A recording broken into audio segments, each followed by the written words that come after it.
Hello. Welcome everyone. Today we're again streaming, unfortunately or fortunately not on Sunday, but on Saturday. Tomorrow there will be no stream. And today I'm streaming not from my place. I'm streaming some floors below. So yeah, you will not hear my perfect keyboard. I'll be typing on the default laptop keyboard, unfortunately. But it is how it is. So hello, Sam, Dmitro, hello. Welcome everyone. So I hope you can hear me well. So today's agenda pretty much the same as it was before. So we have some Q&A in the beginning, then LeetCode, binary tree still. We are completing this section today. System design, we are designing scalable and implementing today a scalable AutoIncrement IDs and real interview questions. These guys, we continue with them. So this is the plan for today, and I think we can basically start. So yeah, from the questions that were pretty interesting for me. On one of my, I think TikTok or something, I don't really remember. So there was this, very, I would say, famous question, and this like people on both sides. So typically you have this situation when on the interview you're asked things that most probably you will never ever gonna use in your real work. It happened even to me as well. Hi from me is hello. So it happened even to me. So basically, yeah, during my interview loop to Microsoft, I was asked like also LeetCode question. I was asked system design, behavioral question, OP, all usual stuff. Like nothing extra that I would not expect. So, and in the end, I came to Dynamics project. You can basically Google it. I think many of you know this project, I would say. Yeah, this guy, Dynamics 365. And I was pretty much legit doing changing the colors in buttons and all this crap, like where I never used any system design knowledge for this. I never used like any algorithms or LeetCode related skills that I've been developing for the interview specifically. And yeah, then I changed and now I'm kind of using them. But also still people are pretty, I would say, people mostly are not happy about algorithms questions. And I kind of agree with that because, well, I'll be honest with you, during the past 7 years of my personal, at least experience, I know 4 companies, not that many, but still, I think maybe 5 to 6 projects, also commercial ones. I never used any algos, to be honest, like this enhanced data structure, like some Dijkstra, whatever, never. I just need to know like basic stuff. What's the difference between hash set and list and time complexities, and don't search through the list, like use dictionary, right? And all this kind of stuff. And yeah, and this is why for most of people it's kind of frustrating. Regarding the system design, I would actually not agree that it is useless. I even would say the system design is a must, at least on some level, for people that are middle plus. For juniors, maybe I would exclude because like, I don't know what to expect. I wouldn't be able to do a system design for anything like when I just joined. That's for sure, 100%. It comes later with the books, some experience and all this stuff. But regarding the algorithms, I would partially maybe agree. But the thing is, hear my thought process. There is market, right? And there are many big companies and also, I think also product companies that are doing this kind of questions, that are including system design and also including LeetCode related questions. And basically, you have just two passes. Like what you can do about this? What you can do about this? You can actually start preparing. Yeah, you will understand that this is useless. I agree with you. Like mostly it's useless. It's only for your interview skill. But here's the thing, like I don't actually understand why people perceive their interview skill and their actual performance and I don't know, work skill as the same thing. Usually it's actually not. And I kind of realized it pretty early because yeah, I had a bunch of outsourced companies interviews, right? It's like a bunch of these crap questions like this. And basically I realized that I don't really have to be able to build real stuff. I don't really have to make a huge impact to get good offers. And I tried this strategy. I completely separated. This is the interview skill. This is my actual skill. And when you separate it, it becomes a bit easier and you don't get mad about this because yeah, your interview skill is responsible mainly for getting good offers, for doing good in terms of money. This is what your and feel more freedom because you know you're less dependent on your current employer if you can easily find job in the next 1 month, right? And if you're very skillful in terms of interview skill, you can do this. And when I started separating it, yeah, it becomes much better and I stopped being frustrated about that. So first, I just started studying all these crap questions. They are also actually, sometimes they are useful. They're pretty much useful at some point, like when you're like thinking, what about this, what about that, how I can solve this problem. Okay, I remember this thing about that, so I would do different way.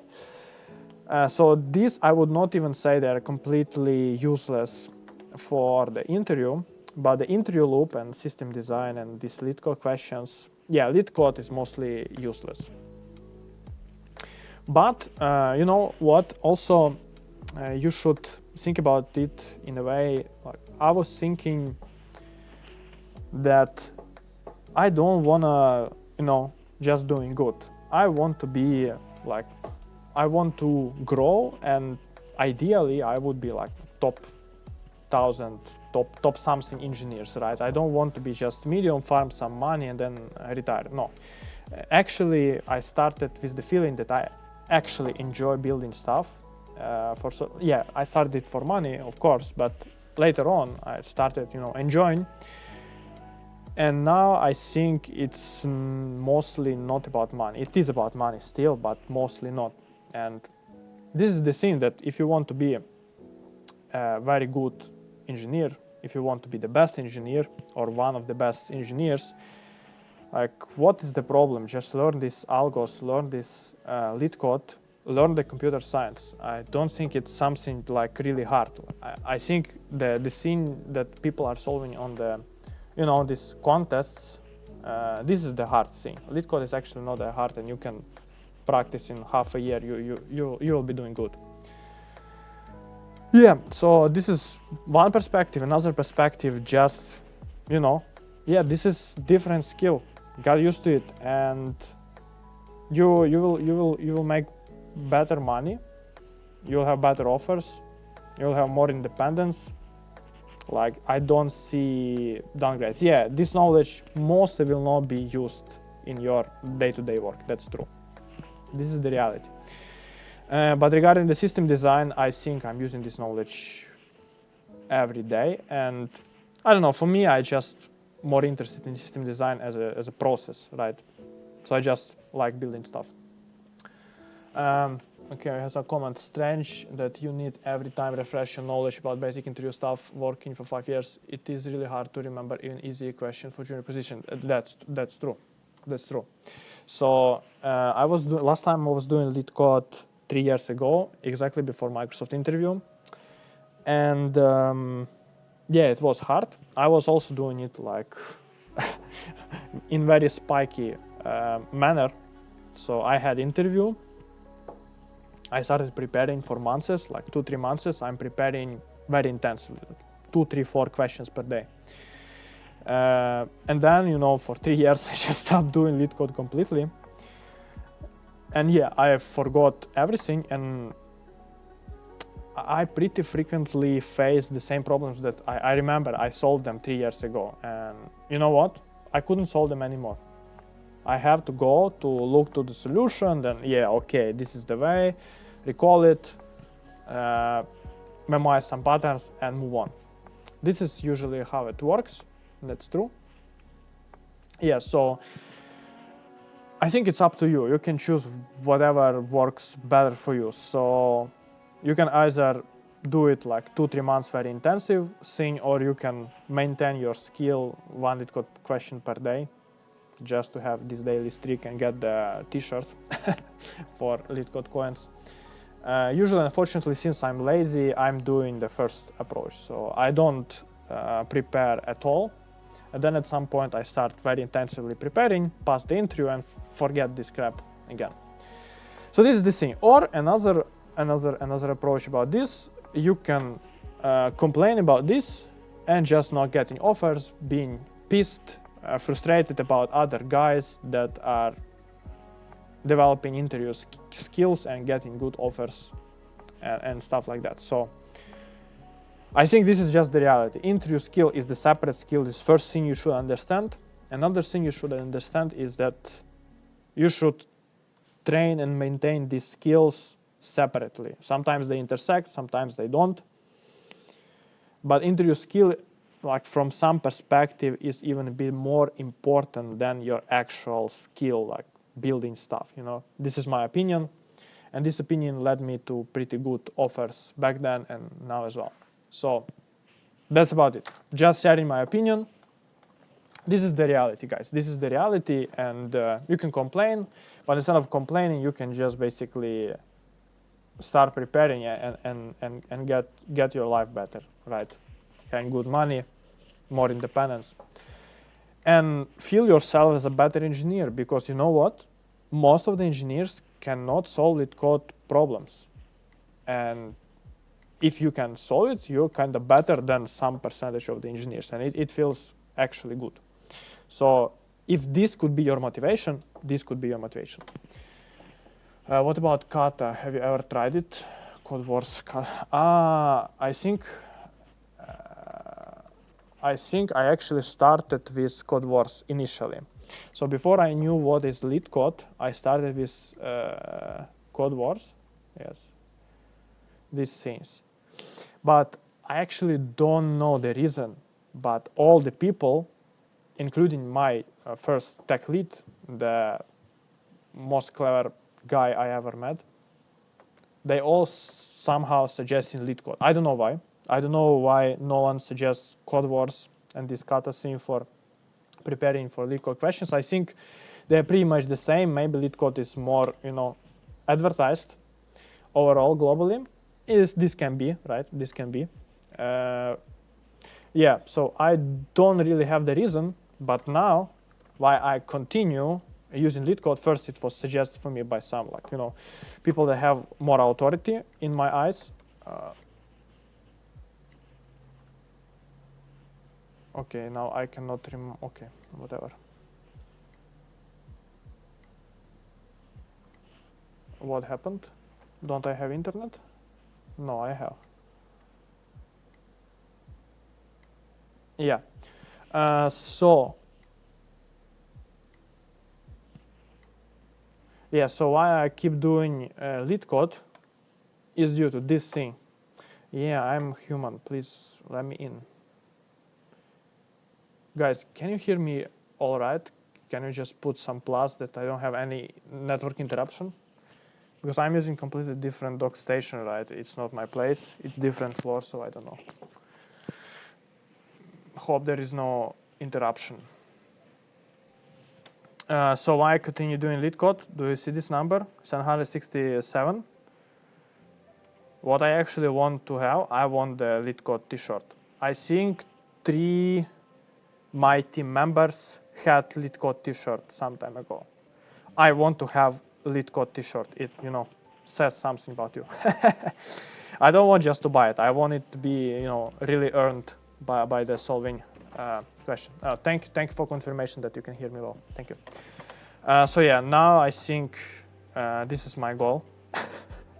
It will help me. Yeah. You know what I was thinking even? I will not do it, but if you see how you can earn these coins for the LeetCode, right?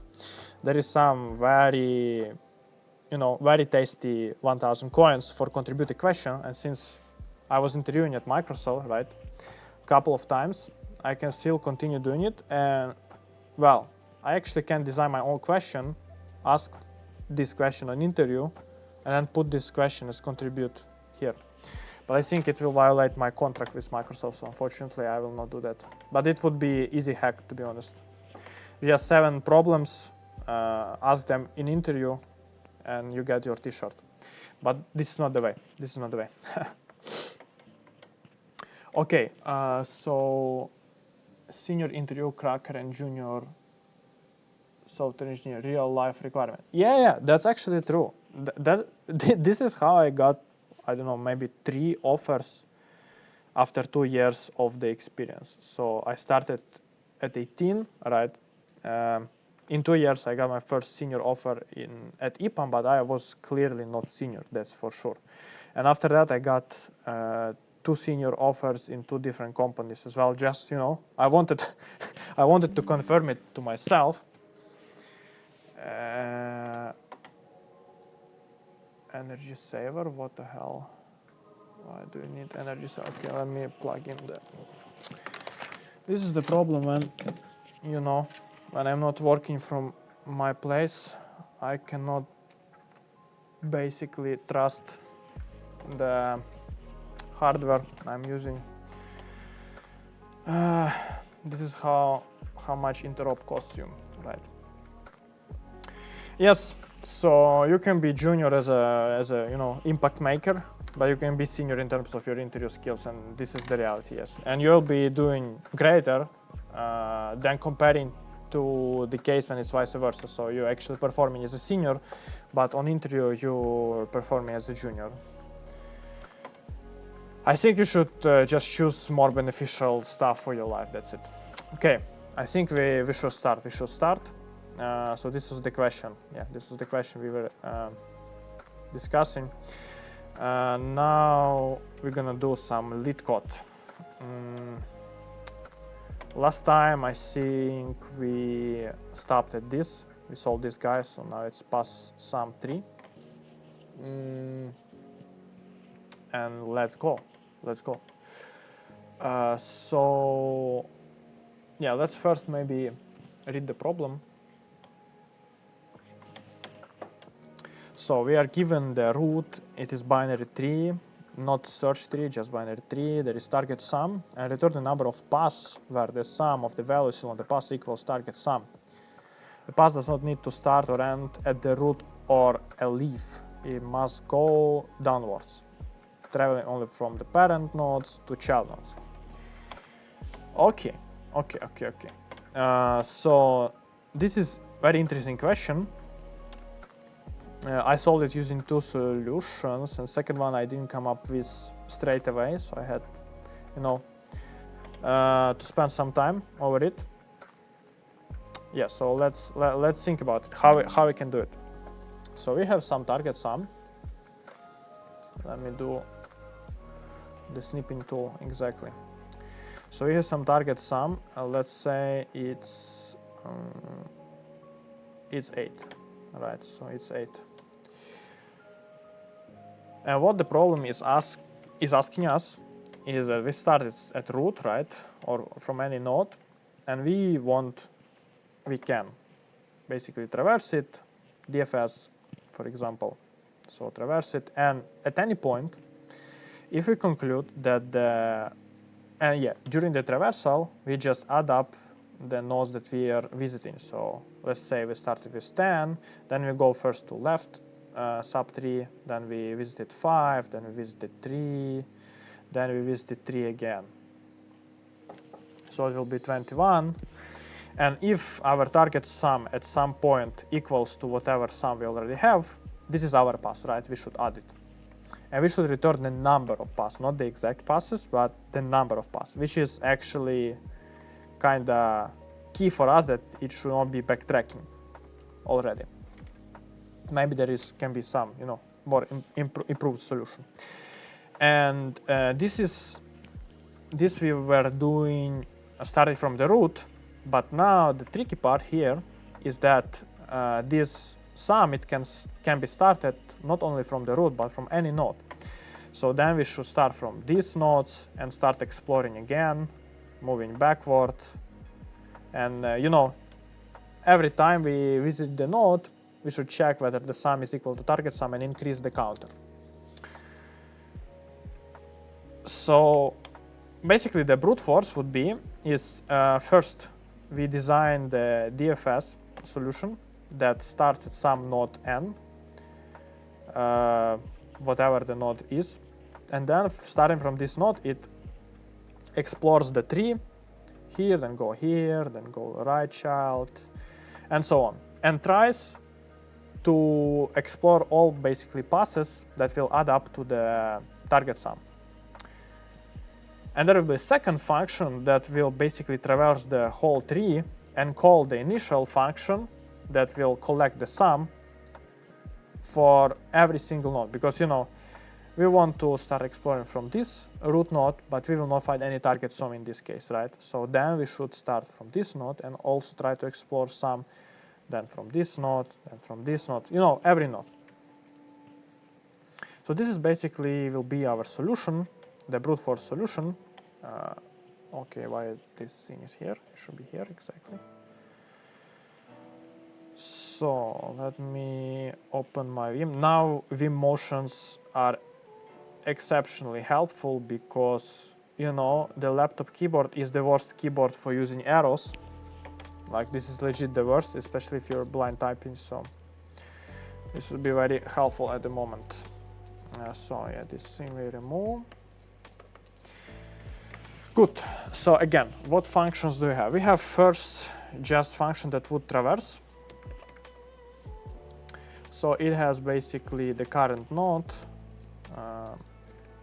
the basic check. If there is no node, we just basically return nothing. And then, yeah, I think this function, oh sorry, there is some comment. How often do you implement your experience and skill solving of kind of binary tree algorithm tasks for your work project? Never. I never had any tree related questions in commercial experience for past 7 years. Yeah, so that's it. Good. So let's say, okay, let's not maybe start with this. Let's start with different functions. So the function that is going to calculate the number of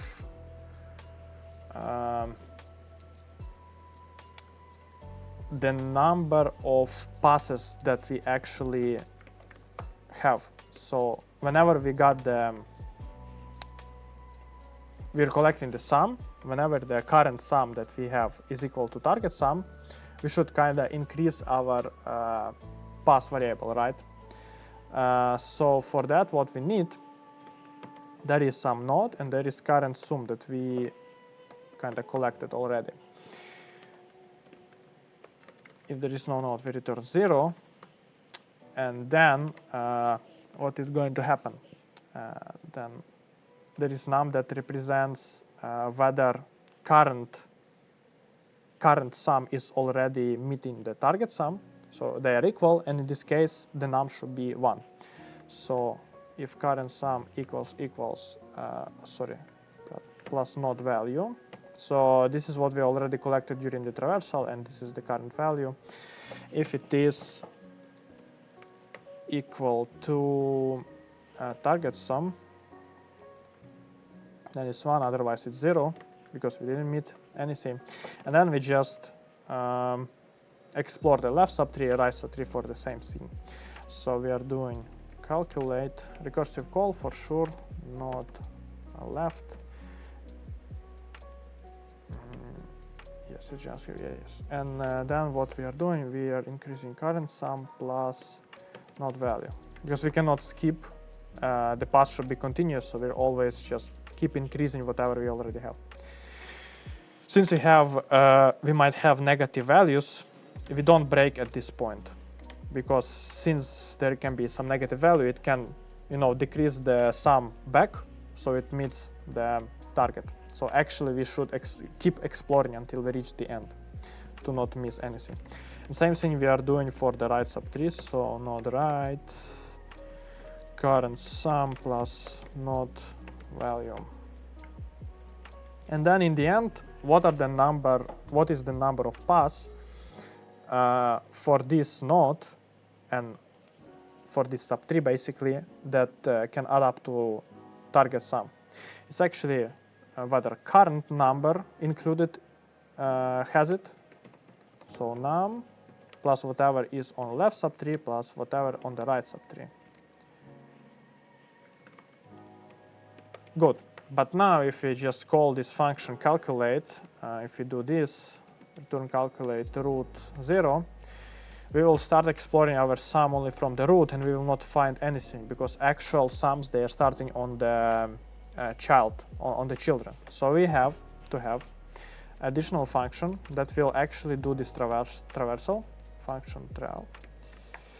And this traversal function, it will return also the number of passes, but number of passes are going to be calculated from the inner calculate recursive function. So now what we're gonna do, there is current, good, check in the chat, calculate, oh sorry, it should be current. Good, we are calculating node 0. So by calling this, we are actually starting from the current node. And then there's going to be something returned from the left again.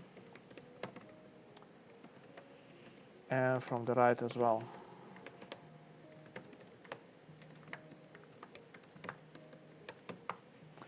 And then we just return whatever we call again current, left plus right.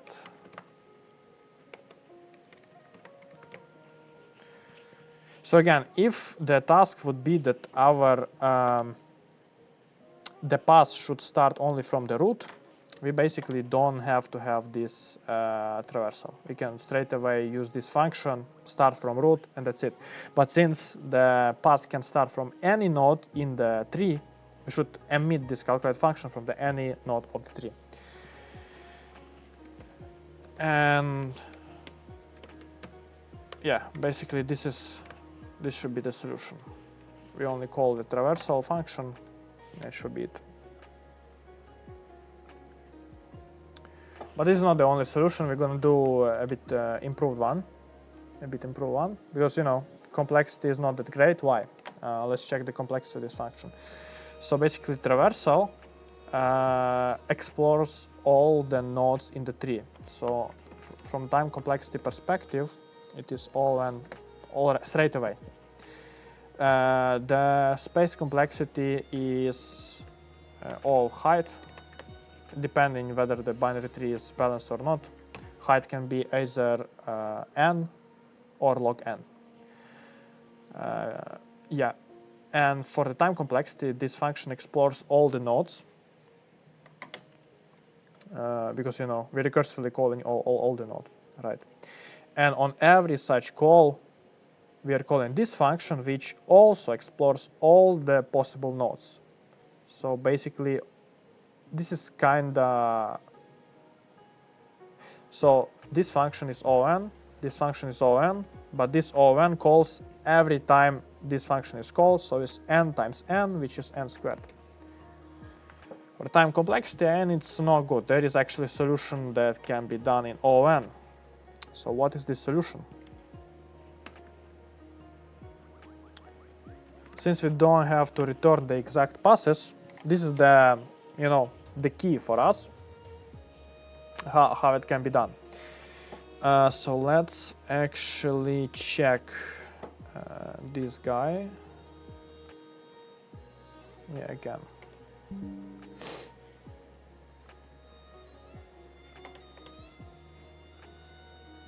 So how we can eliminate this additional n to the power of 2? Well, it would be great if we can traverse the tree only once and somehow to get the number of passes. How we can do that? So basically, let's think in this way. Let's think we're starting from the root and we're exploring all the possible passes, right? And let's say we are exploring first this pass. At the moment we are at 3 here. What our current sum would be? It would be 10 plus 5 plus 3 plus 3, which is equal to 21. Now,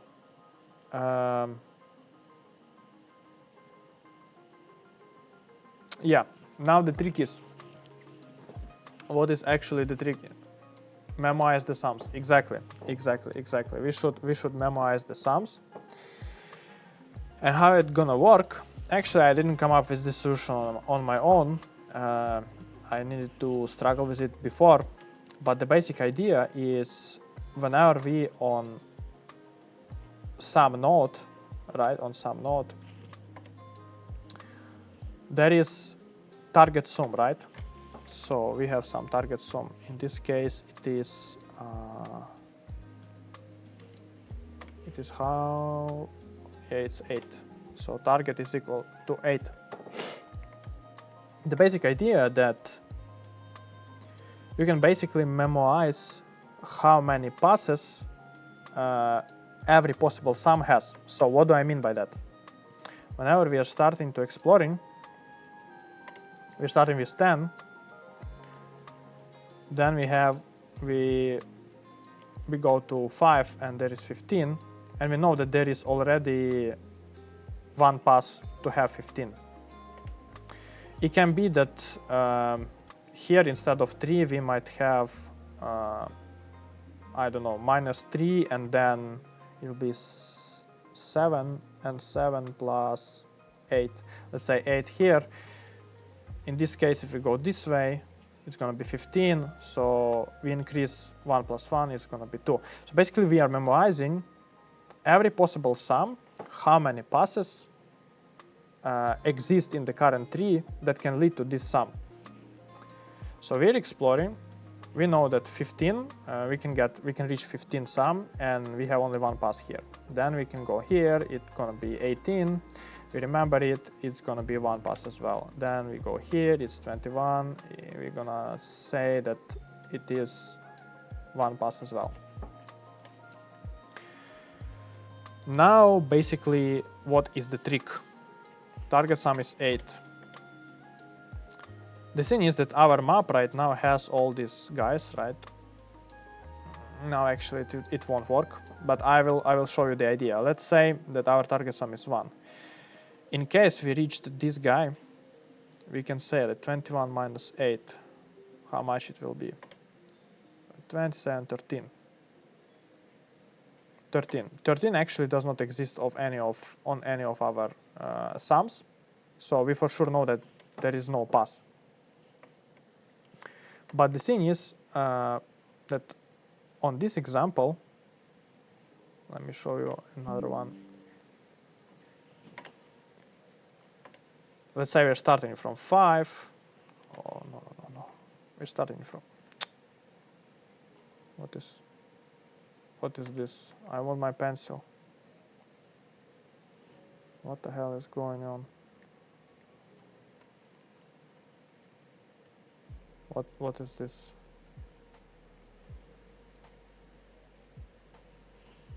What happened? What happened really?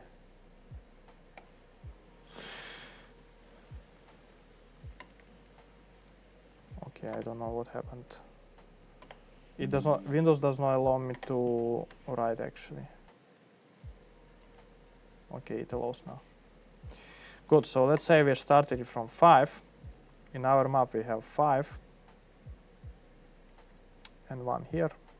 Then we go here, it's 8, also 1 pass for 8. Then we go to another 3, it becomes 11, also 1 pass.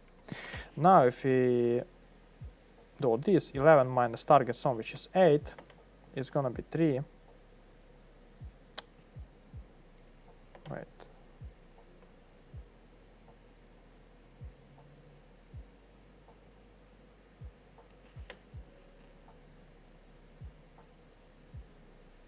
Yeah, wait a bit.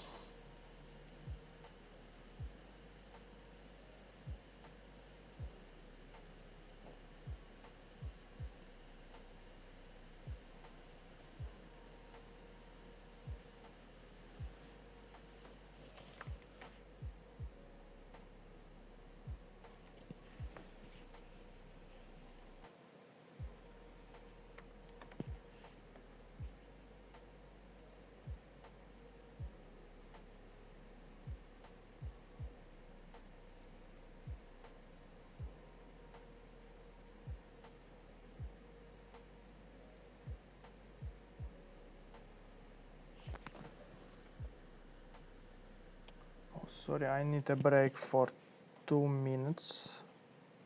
Ah, shit. I have to answer. There is some call. Yeah, sorry, I need a break.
Okay, sorry. So yeah, I had some call. So what about, yeah, let's get back to our solution. So let's say we have this thing, right? The question now is how we can eliminate this additional traversing thing. Well, it means that, how we can do it is that we should start from root and we should not explore any subsequent things. But how we can actually then know that it will work, right? Here is the algorithm. Here's the algorithm. Good.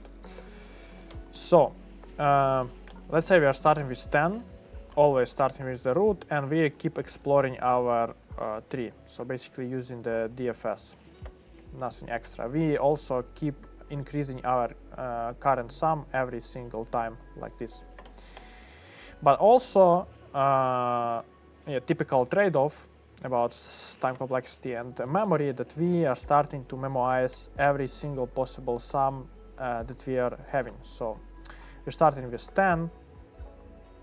We have 10 and it's already one pass to the 10 because we're just starting with it, right? Then we go to 5. It becomes 10 plus 5 equals 15. It's going to be one pass to 15 during our traversal. We keep doing it. We're going to 3. It becomes 18, also one pass. And at this point it becomes 21, also one pass. So now we know that during our whole traversal, we basically have these possible sums that we can reach. Yeah, and now what is the algorithm is that we have our target sum. If we think like using basic math, like x plus y equals z, and what should be equal y, well, y should be equal z minus x, right? Same way we kind of reversing it, and this is a bit similar to two-sum approach, that since we know the currently owned sum, the target sum should be, so the formula basically is the following, that there is our current sum, right?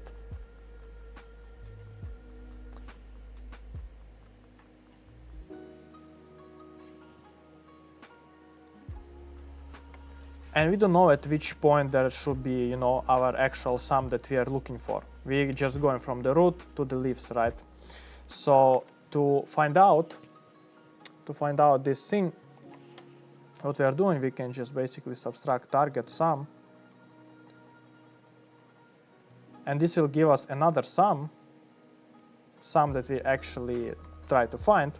So in this case, let's say we are moving from 10 minus current sum, not current sum, minus target. So 10 minus 8, target equals to 8. 10 minus 8 is going to be 2. 2 is not on our map yet. Then we go to 15. This is our map. And 15 minus 8 is equal to 7. It's not in our map. Then we go to 18 minus 8 equals 10. And it is in our map. And we know how many ways to 10 leads. So in this case, we have traversed. Okay, let me change the color. I think it's too much of the red already. So in this case, let's say we visited this guy so far, these 3 nodes. And we know that this is the solution, right? It's highlighted by the blue by the LeetCode itself. So how we can check it? If we remove the target sum, so these 2 guys, and we can find some, some previous sum that leads to it, we know that there is the number of passes by which we can get to this node. And it works exactly the same way for these guys. So it will be 10, 5, let me remove everything. It's not removing. It's going to be exactly the same thing for another example. So we're starting with the 10. We go here, it becomes, so 10 has one pass, 15 has one pass, we go here, it's 2, 17 has one pass. At every single point we are trying to subtract from the current sum 15 minus 8, the target sum. Target is 8. It equals to 7, we don't have it yet. 17 minus 8 equals to 9, we don't have 9 in our map. Then 7 plus 1 becomes 18, and is again same 18, because we know that 18 minus 8 is going to be equal to 10. This guy. So we basically subtract the current, target sum. This is our target sum. We subtract it from whatever we already traversed. Like this guy, we basically subtract. We subtract this thing. And if we know that we can reach to this thing, because we already have it in map, we know that the number of passes to this guy is exactly the number of passes that we can create this target sum. Basically, exactly, as always, you can just use memorization and that's it. I think I'm spending too much time on this problem, so let's just implement it. So we're gonna have global map, and we know that we should set for 0, 1.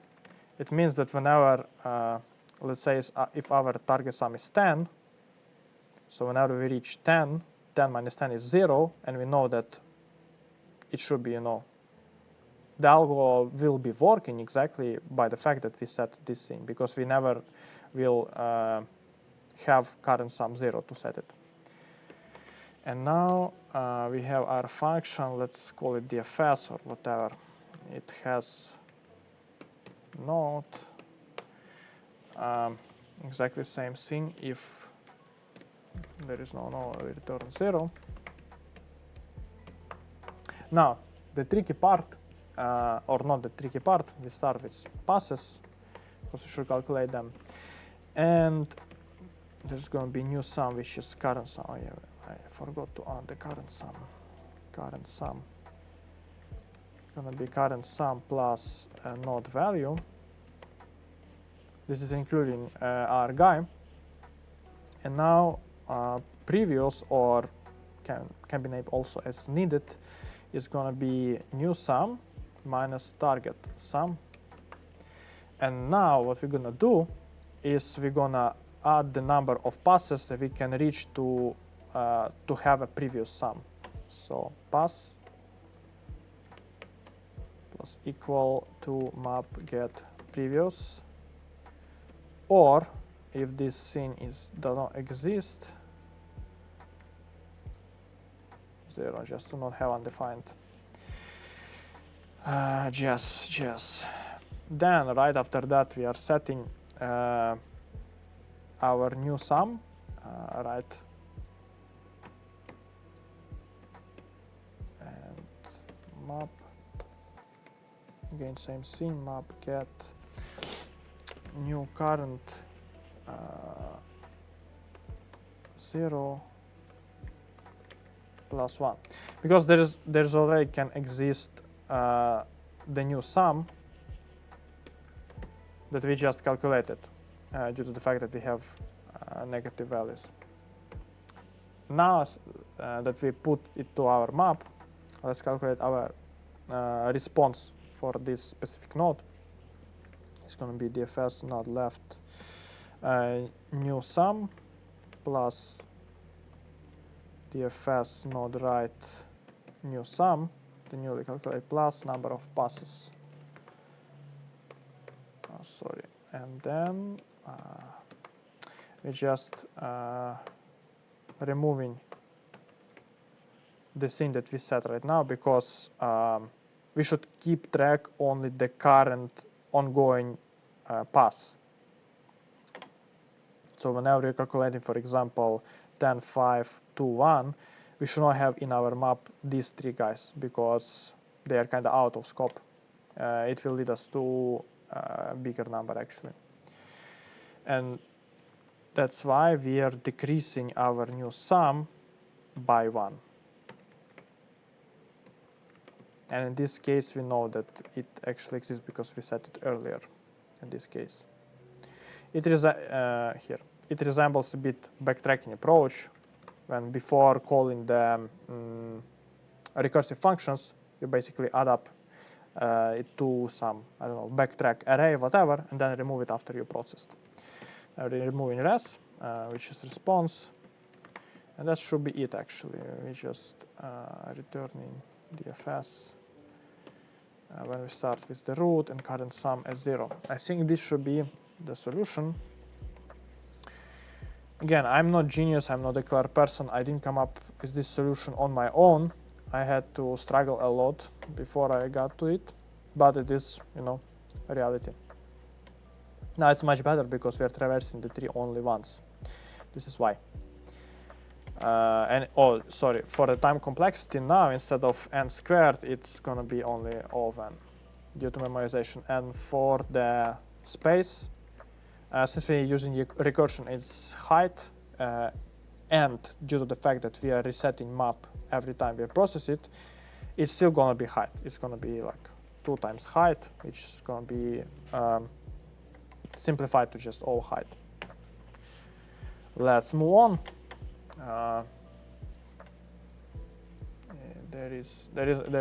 There are no any more questions, and there were not any, right? So longest zigzag pass in the binary tree. This is actually interesting. This is interesting. So what is the problem? You're getting the root of the binary tree, blah blah. We're choosing any node in this tree and the direction, right or left. If the current direction is right, move to the right child of the current node. Otherwise, move to the left child. Change the direction from right to left or from left to right, and repeat the second. Long story short, start any node and start doing it like this, like zigzag here, there, here, there, here, there, and find the longest zigzag path for this tree. This is basically the task. This is also pretty tricky for me. I would not lie. But one of the approaches how we can solve it is using pretty much the same that we used in previous approach. So first, again, we have same problem because zigzag can actually start from any possible node, and we don't know from which node, right? That's the problem. We cannot just start from this node and pretend that we know that this node would lead us to the best zigzag. For example, in our case, it's gonna be, this is the zigzag. That's it. Because we cannot go this way. This will not be the zigzag if we go right. So instead of this, we should go to this node. And since we went to this node, starting from this point, we are starting counting zigzag from the 0. So we don't count this node, we start counting from this one, and then we counting the number of the edges, I think, right? Yeah, it's number of edges, not the number of nodes. So yes, due to this, the zigzag can start basically from any possible node. We can first create one function that will do just depth first search and traverse the whole tree, and for every single node we're gonna call our zigzag function, and this zigzag function is basically also traversal, but it traverses only in a zigzag manner. It means that it starts from this guy and it only can move to the right when it's when it was okay. Let's me rephrase. So it starts with this guy, we move here, and at this node n, we know that previously we moved to right, then our zigzag function will be moving only to the left in this case, and so on. But our traversal will not have such complication, traversal will just traverse all possible node and will trigger the zigzag for every single node. It will also add complexity, and there is better way to solve it, and I will show you also how I can do it. So first of all, where is my function? Yes. So we're defining our traverse function. Just gonna have just node. Exactly same thing. If there is no node, we just return. Let's just return because we're only visiting. Return nothing basically. We're gonna spawn a bit of this zigzag function, and then we just traversing node left and traversing node right.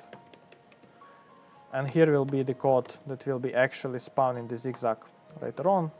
Let me define, let's name it Zag, because this is to, or we can call it zigzag. So this guy would have two variables, direction and the node. Why we should have direction? Because the thing is, let me show you. The function zigzag should know about the node, because whenever our function has this node to be processed, so our node is actually, this node is this one, this guy. Well, in case you know that previously the node was called right, then we know that we can go left. But what if the setup was like this? In this case, if this was the setup, like here and there, we know that our function cannot go this way to the left, because previously it already went to the left. It should go this way. So that's why we always keep a track from the previous direction that we have chosen.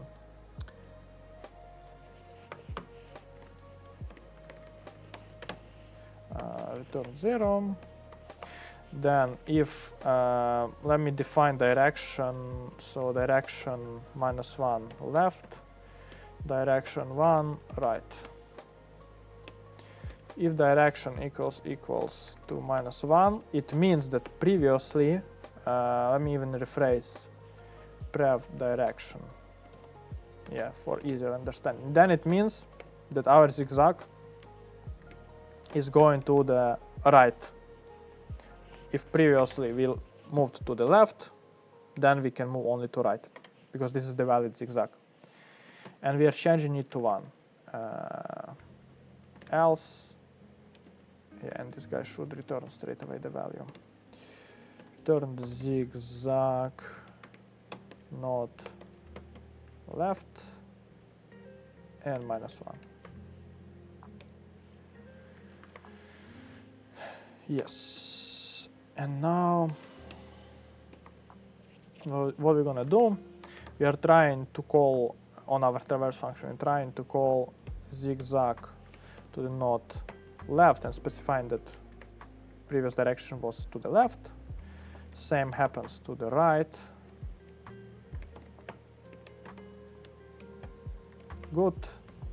And now our response is gonna be, we keep track of maximum, because we should find just maximum possible zigzag in this tree.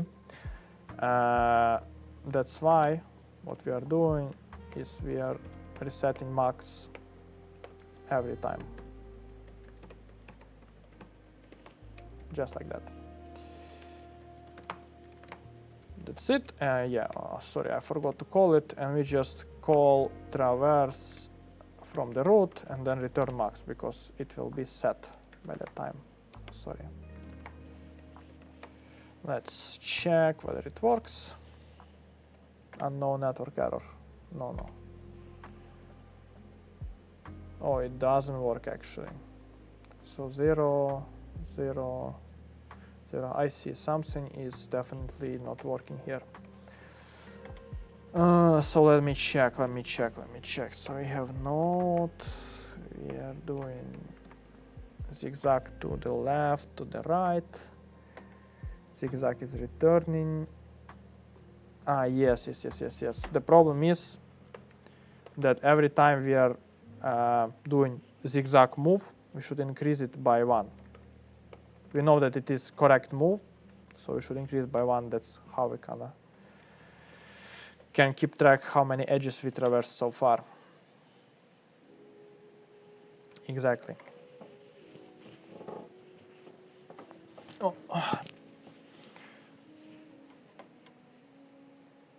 Time limit exceeded. Exactly. Why? Because from the time complexity perspective, this traverses n nodes, and every zigzag also worst case traverses n nodes, so its time complexity would be n to the power of 2 in this case, which is not good enough for this question apparently, because 2 last cases is time limit exceeded. How we can improve? Basically, there is much more much better solution. Let me just drop this guy. So how else we can do it? Again, there is a question about eliminating this additional traverse function and how we can do it. Let's define our zigzag function and how we can do it. So basically,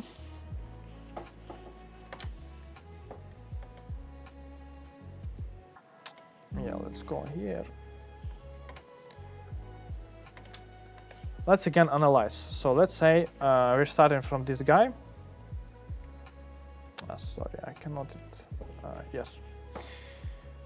And let's say that previously it was some dead node that were on the right. So now we are moving to the right again, and this is kind of zigzag move, you know. We're moving here, and that's it. This is our zigzag, only 2 edges. Well, the answer is 2 right now, our maximum. And now, since we moved to this guy, we know that valid zigzag gonna be to the left. But we still should explore this part of the tree, right? Because there can be answer, and there is answer. So instead of this, we just start calling our zigzag from the beginning. So we are basically eliminating current sum, and also, we are keep track of current sum. This is the current number of edges we have traversed. So on this function call, it's going to be 1 because of this guy. On this function call, it's going to be 2 because this edge is counted. And now, to calculate this guy, it's going to be 1 again because these 2, we are not counting them anymore, and we're counting only this guy because we started from the beginning. And the algo would work like this. We're starting our function from this. We are going this way. This is when we stopped. We calculated that maximum is 2. We return back, and then we try to explore this guy, but we are, removing the currently calculated edges. We're removing everything that we calculated previously. Now we're starting from this guy. We keep moving until zigzag is done. Here it is, 1, 1, 1. It's going to be 3. So 2 is not maximum anymore, it's 3. Here again, this guy is null. We cannot proceed, and there is only 1 single node left here. So we're starting zigzag function again. So there's going to be zigzag call here, zigzag call here. This is the zigzag from the beginning, and zigzag call here, and also zigzag call here when we kind of zero previous progress that we reached. This is basically the algorithm, and the time complexity is actually interesting. Just move on tree and increment current max if direction is changed, or clear current max if not. Yes, exactly. This is the solution. So what do we need for this to implement? We need still previous direction and current, which is gonna be depth or number of edges we traversed, whatever.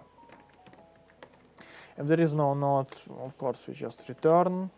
We need to define maximum again. Now, every time if it's a legit node, we're trying to recalculate our maximum from the current and maximum. Now, if our previous direction was left, so from parent to current, it was parent.left.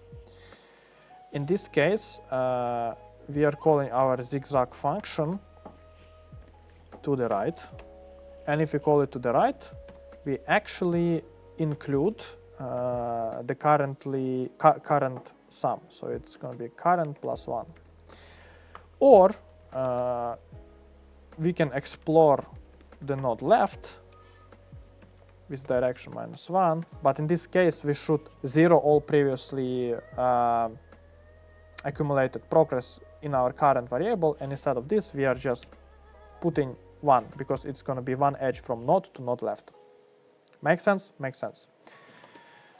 Now we're just gonna define some else and do exactly the same but vice versa.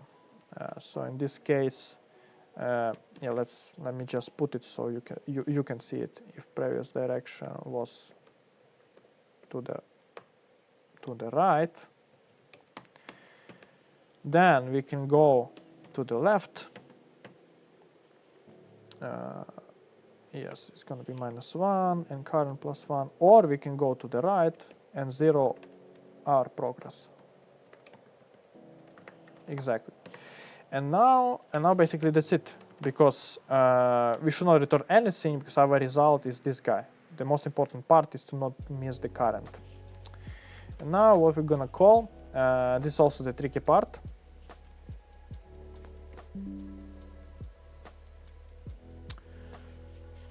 Do we have any other example?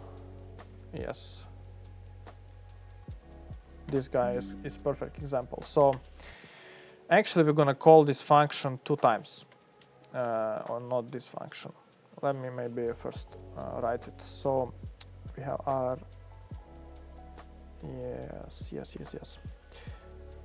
So we're gonna call it ZigZag from the root to the left with current sum 0, and we're gonna call ZigZag from the root to the right with 0. Return maximum after that. I'll explain in a bit why. Let's just make sure it works.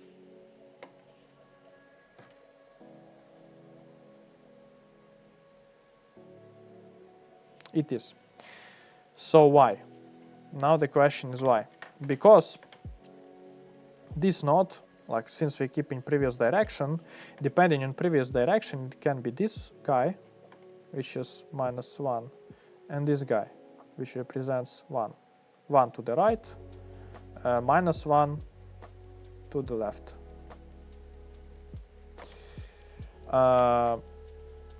Yeah, and depending from which node we kind of started, whether from this one or from this one, we're gonna have different zigzags. Because if you start from this guy, you know that the previous was to the right, then this should be to the left. And we move into the left and increasing current +1. In case we're starting from this guy, we cannot go to the left because we already went to the left. So we go to this guy and we would zero previous edge, this guy. That's why we're calling it twice. Regarding the time complexity, I might be mistaken, but it seems like it should be O of n, where n is the number of edges. Why? Because let's see, we traverse this guy once. At this point we stop. We move right back here. And then we start again the function here from the scratch, right? But it will be, you know, the previous zigzag call from this is not counted. Actually, it will be times 2, because we are calling this function 2 times. Yeah, I think that should be it. Let me actually check. Usually I'm going to the solution and check it. Yes, O of n, exactly. And space overhead because we keep track of one variable, but we have recursive calls that are also counted as a space complexity. Exactly. I like your streams. Oh, thank you, Katya. Great solution, but why bits only 14%? Why beats only 15%? Let's check. Now it's not. Never trust the runtime, especially for JavaScript. You know, JavaScript is interpreted language and we don't know how the servers works there, right? But I think this is the official solution actually. So if you check the official solution, it's exactly the same thing. They are moving only to the left. Okay, this is interesting. Why it works.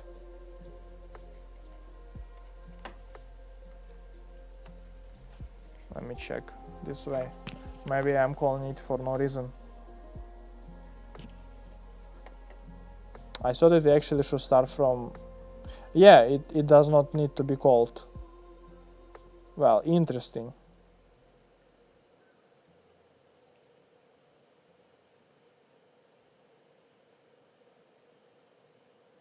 Yeah, because we anyway would start and spawn new ZigZag in case. Yeah. It should work without additional. Yeah, now it's instead of all of 2 times n, it's just O of n, time complexity.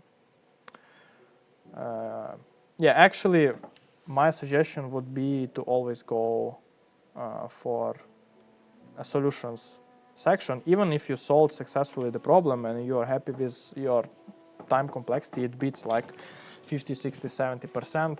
I would still recommend you to try a tutorial, or if this is closed, don't buy premium, you don't need premium. Just go and find some good solutions in the comment section. It always works. And like see how other people are solving it. It might be very useful actually. Good. Now there's gonna be the last problem for today for LeetCode. It's called lowest common ancestor. So there is kinda a bad solution and a commonly known solution. So I solved first of all with my own solution this problem. So what is the problem about? Most of you most probably seen this guy before. So given the binary tree, find the lowest common ancestor of 2 given nodes in tree. What it means in this example, for example, what we have here, we are given 2 nodes, P and Q. P is 5 and Q is 1. And we need to find the parent that has access to both of them. In this case, this is 3, because from 3 I can reach to 1, and from 3 I can reach to 5. Make sense? Makes sense. About more tricky example is this. Visually, it's always better, by the way, to, you know.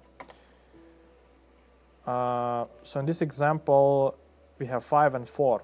So 5 is this guy and 4 is this guy. From which node I can reach both 5 and 4? Basically from node 5.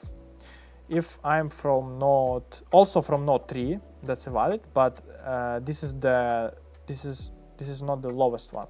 We should return the lowest common ancestor.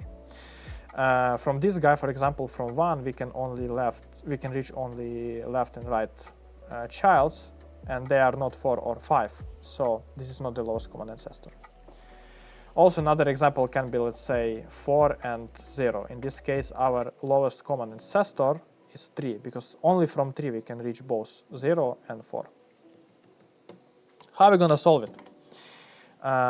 Basically, my idea is when I just solved it, that we always need, create solution. It's reasonable to buy premium? No, I would say it's not reasonable. I personally never bought premium and LeetCode, and I don't think you need it. There are a bunch of solutions and explanations. I'm not sure why else you might need premium. I never used it and I never had a need to. Sorry LeetCode, you are great, but I'm not paying you money. At least now. So yeah, what is the idea? What is the idea? So my initial idea, this is bad solution. It has pretty much same complexity, kinda, but it's not good. So what 3 cases we have for common lowest common ancestor. We have three cases.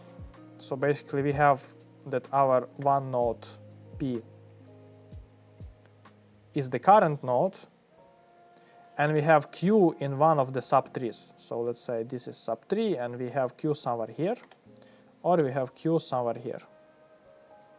In this case, P is our lowest common ancestor. Then we have another case when P and Q are the same. Like in this case, this is trivial. Another case, what we have is when we have current node, but our P is on the left subtree and our Q is on the right subtree. In this case, our common ancestor is this one. And now my idea was to basically create a function that will return whether the current node has P or has Q in itself and its subtree.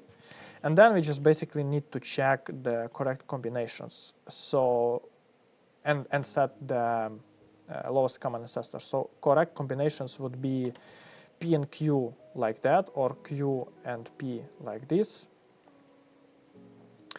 Then there is going to be P and Q, or like this, like that. Or other example would be is when we have Q on our root and P on one of the subtrees. This is my a bit stupid idea, but this is how I approach this, and later on I will show you a bit better solution anyway, right? So how it's actually solved by people.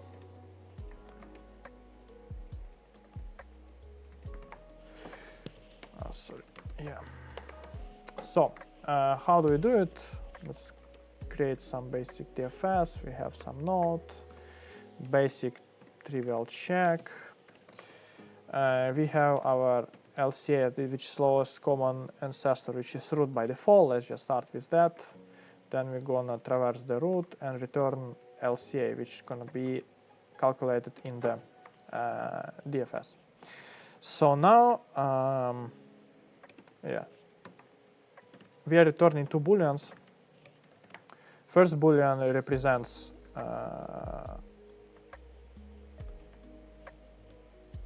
P found, second Q found. That's it. Now, on the general case, we just returning left P and left Q from the left node, and same we are doing for the right one. Right P, right Q equals to DFS node right. It will answer us whether there is leaf P, leaf Q on these nodes, right?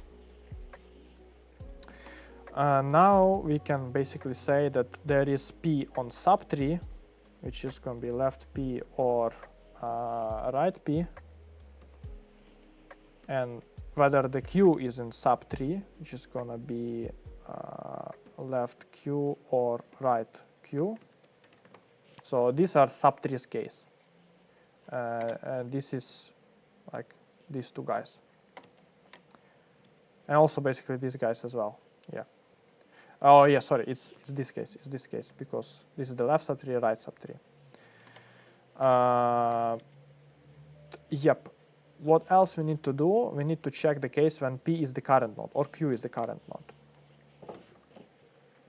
Let current P, which is gonna be node equal to P, or current Q, which is gonna be node equal to Q. And now having these variables, we basically can create some pretty much sophisticated if with all the combinations, and this is how it is gonna be working. So you have left P. No, I think I have a bit more. So you have left P and right Q, which means that both of them are on the subtree. Or if we have left Q and right P, which is the same but vice versa, or we have, oh sorry, if we have current P and sub Q.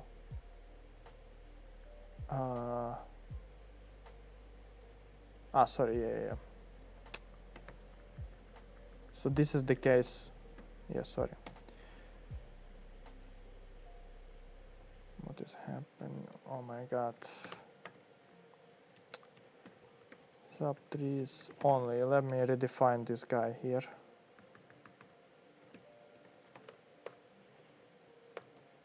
Yes. So this is the case when you have P and Q on the subtrees, and current node is the common ancestor. So if subtrees only, or another possible situation is when we have current P,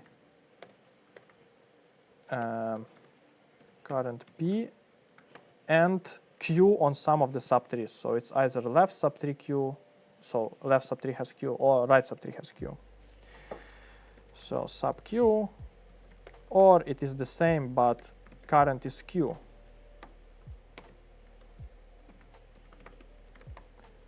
Yeah, in this case we're not returning, we're just setting it to our node, and that's basically it.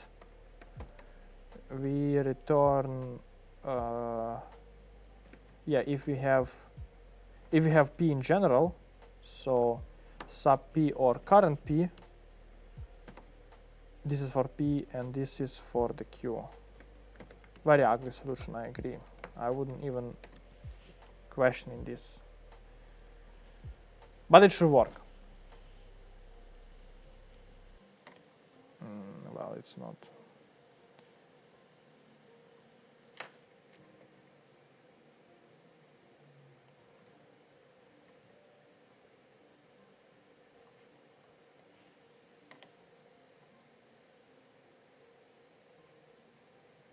Okay, no, it's not. Well, yeah.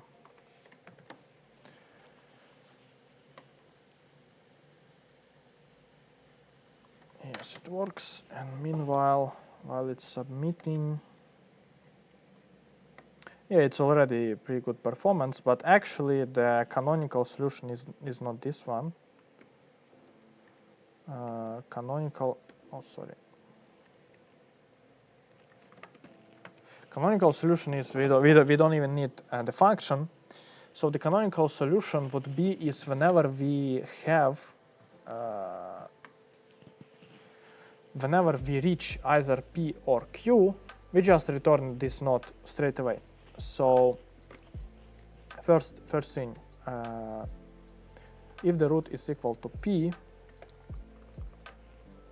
or root is equal to Q, we return root. Then what if not? Then what we should do, we should try to traverse the deeper and try to explore left subtree and right subtree. So this is exactly what we're gonna do. Left equals null, right equals null, and now if we have root left, we're gonna do this. Root left, P, Q. Same, we're gonna traverse for the right.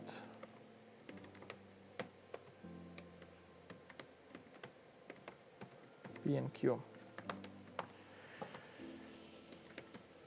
Exactly, and if we found both from the current node, then we are actually in this case.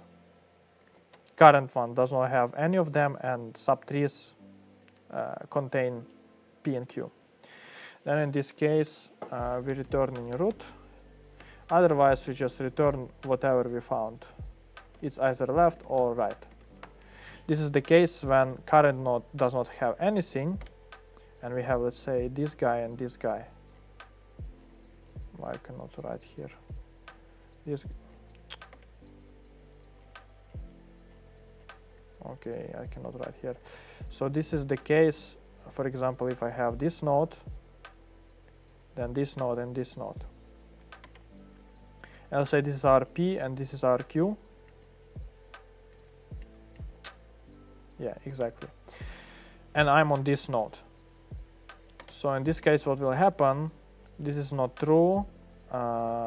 Only write sub3 will give me the answer. And then it will be only write, and I will return write sub3. That's how it works, basically. Much simpler, much better, but for me a bit harder to come up with. Exactly, it works perfect. Good. Good. I think for now we are kind of done with LeetCode at the moment. And what is the next?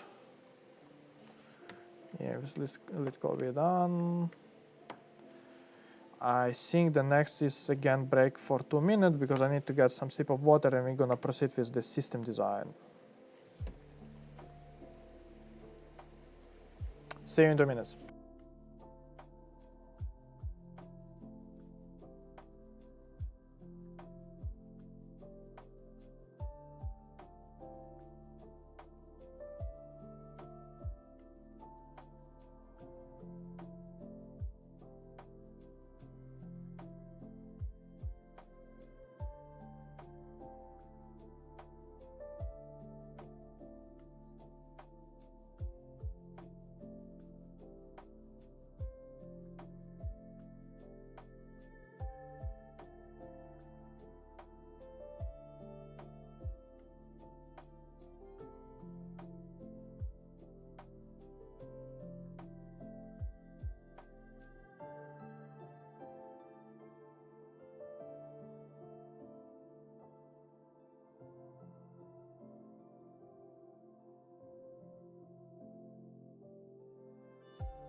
Hello, hello, I'm back. How long does it take to craft an email? Well, I'm not sure what email is meant, to be honest.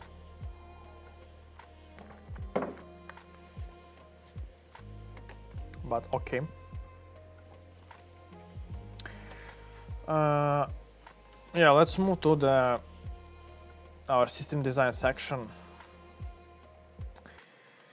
So what did we conclude about? We're designing URL shortener, and for this, one of the best approaches to generate this unique suffix is to use incremented unique key. Short uniqueness, no latency, no drawbacks basically, and the main thing is uniqueness. And then we ended up with the problem how we can, in scalable manner, like billions of requests, how we can ensure and create the unique, hopefully monotonically increasing numbers. So usually how it works, you like for URL shortener, you can use AutoIncrement ID, blah blah blah, and you're good. But what if one database is not enough? How are you gonna do your AutoIncrement ID if I tell you you have 2 instances of SQL database? This is the problem right now, and we end up with the bunch of solutions that we have. We can assign ranges of the things, not only to databases, but also to distributed caches like Redis, for example, for latency. We can do odd-even approach when you do modulo something. So every single database skips the number of nodes offset. So we have 3 nodes. The first node is generating 1, then 1, 2, 3, 4, then 5, 6, 7, 8, 9, 10, and so on. Yeah, so for example, this is gonna introduce 1, 2, 3, then 4, 5, 6, 7, 8, 9, and so on. These are their sequences. This solution is not that well scalable because if I add new node, like what it's gonna be presenting, like what should I put? We cannot straight away just continue and start, I don't know, like put 10, 11, 12, 13, 14, and so, well, actually we can do that, but it will be very hard to change the configuration, right? Because database, it has some already pre-configured stuff, so most probably you're gonna either skip or use some kind of offset, so you have some, I don't know, current ID, and the next ID, let's say next gonna be ID plus let's see, 7 minus 4 is how many? Sorry, 7 minus 4 is gonna be 3, and number of nodes 3, so the number of nodes, which is 3. So let's say our current ID is 1, 1 plus 3 is gonna be 4. 4 plus 3 is 7, and so on. And the problem is to, when we introduce new node, is to synchronize them in the way that simultaneously start doing this, so which is hard. Overall, North Star solution, which is one of the best that we can even think about, is the, where is this, Snowflake-like system, which is already proven to be working in the systems like, I think, Twitter, Instagram, and Discord. They are using it for generating unique number generator.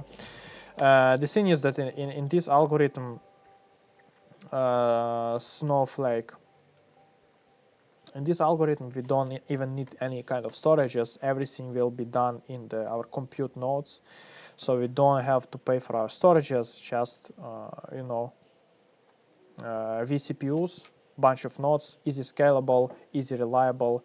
Everything works perfectly. How it works is that we are using GUID version 1 approach when we have long number, which is 2 to 64, and first I don't know, n bytes, I don't even remember really how many bits, sorry, it's bits, among 64 bits. It's reserved for timestamp, which is millisecond precision timestamp. The next one is machine ID. So 2 different machines, the same millisecond, can generate different sequence numbers. And the last one is sequence number. This is per machine as well. It's monotonically increasing variable per machine. Holy moly, is this mega hard question? No, it's not mega hard question. We are designing the problem, a distributed unique number generator, which is sub-system design problem for the URL shortener solution. Where is it? Yes, this one.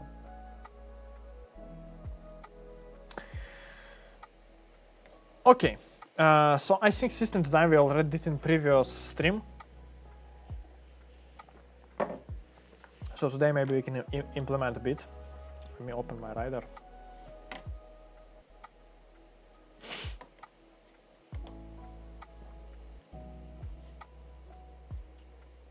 Yeah, we're gonna implement it using the .NET, of course, because this is my main language. I mean, why not? Why my rider is not opening? Okay, maybe it needs some time. So we're gonna use .NET. Since we don't need any storage, it's very great. We're gonna just yeah, let's go.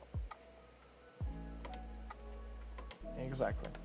So we already created before in the past rate limiter, which is also distributed and blah blah blah. Now we're gonna, well, maybe not here. I will not do it here. Yes, it's gonna be let me put it scalable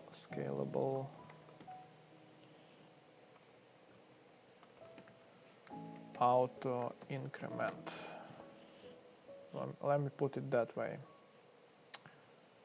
I'm just creating the solution in my public GitHub repo so that people can later on follow it and maybe, I don't know, fork if you need to play with it. I don't know. So Docker support, I don't think we need Docker support. We will create our own Docker support. And now I'm opening here the project for Docker support as well. So exactly, authorization, scalable auto increment.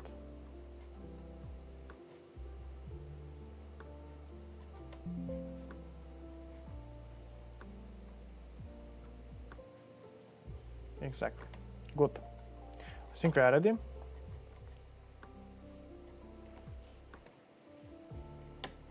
This is our rider. And this is ours. Why it's empty? It's still loading. Yeah, I need to buy a better laptop most probably. I'm gonna Google and GPT most of the time because I never did this Snowflake implementation. Maybe it shouldn't be scalable auto increment, should be Snowflake, whatever. I'll just add here that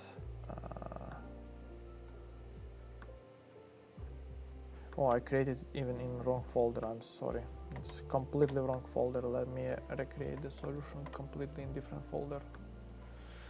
Bad Andrei. Should be not authorization, should be distributed systems. Exactly. I'm sorry guys for wasting a bit of your time. Oh shit.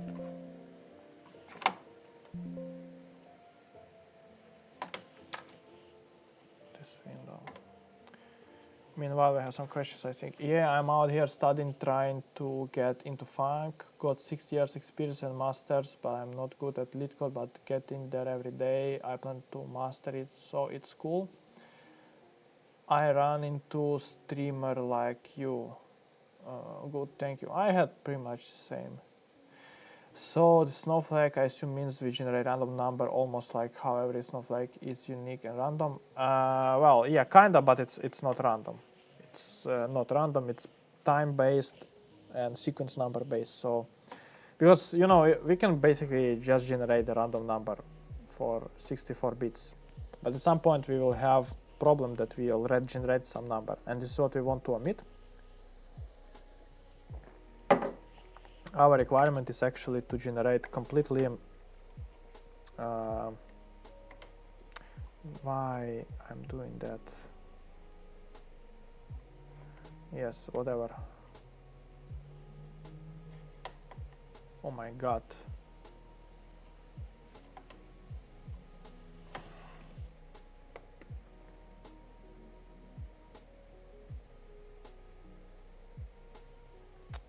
Snowflake, right?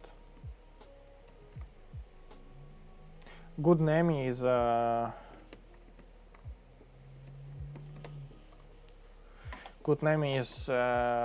biggest and the hardest problem in software engineering, right? When should I set up it? I'm sorry, taking so long time. Good. So this is our guy, Snowflake AutoIncrement. Before we did rate limiter, which is also distributed based on Redis, and another one based on in-memory thing. So yeah, how it's gonna work? Let's maybe today implement the basic functionality, which should be actually pretty simple, I would say. Should be pretty simple. First of all, I don't like how it's implemented. I prefer more approaches, controllers and stuff, but okay. New.NET. So let's be RESTful. It's gonna be identifier, it's gonna be no get, it's gonna be, let me also a bit make it larger, right?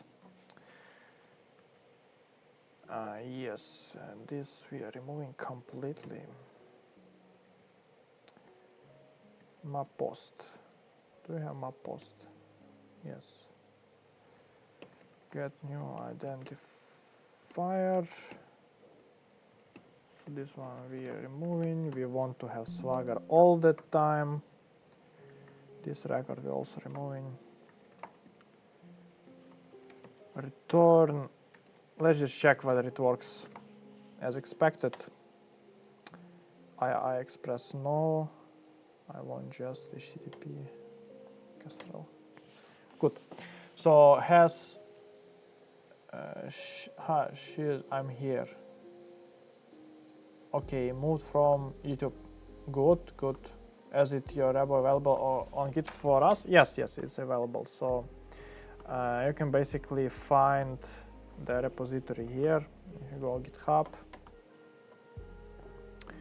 and this is yeah, this is my repositories. And yeah, so basically this is the repo. I can paste already in the chat, so in case people are interested. This is it. This is the repo. It has everything you might need basically. Yeah, previously I was implementing consistent hashing, then we implemented rate limiter, and today, yes, Snowflake, we're doing Snowflake. Good, this guy is working, seems like. Let me double check also. Identifier, here we go. Yes, it returns our number. So basically we can start from this. We don't need to create anything so complicated. Let's make it good.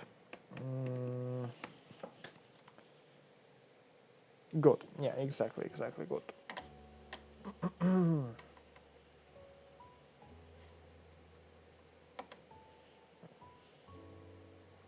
It's interesting, my Restream chat is showing that 4 people are watching right now, but YouTube is showing 6. Interesting. And on the Twitch, how many people are watching? Mostly 1, right? 4 people on Twitch. This is big progress, I would say. Usually on Twitch, I think this one guy who is watching is me, who is running client, you know, to check how it looks like and that I'm not doing anything bad. Okay, so now the power of GPT is coming. Because I'll be honest with you, I never implemented it. I just know, you know, the basics. So we're gonna do, you know, a bit of vibe coding, just a bit of vibe coding here.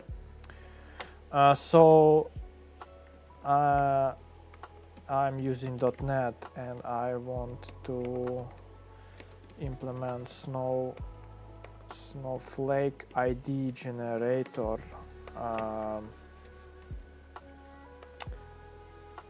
So my datetime epoch should be 2024-00.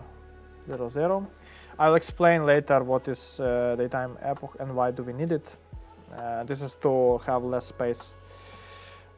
Timestamp part should be milliseconds precision. We need sequence number. Most probably we need some singleton service, unfortunately.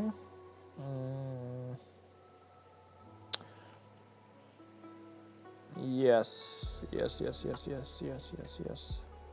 Okay, milliseconds precision. I'm straight away starting another chat. Why? Because in .NET there is dependency injection, right? And due to we don't have regular controllers, it decided to do the full project as a shortcut.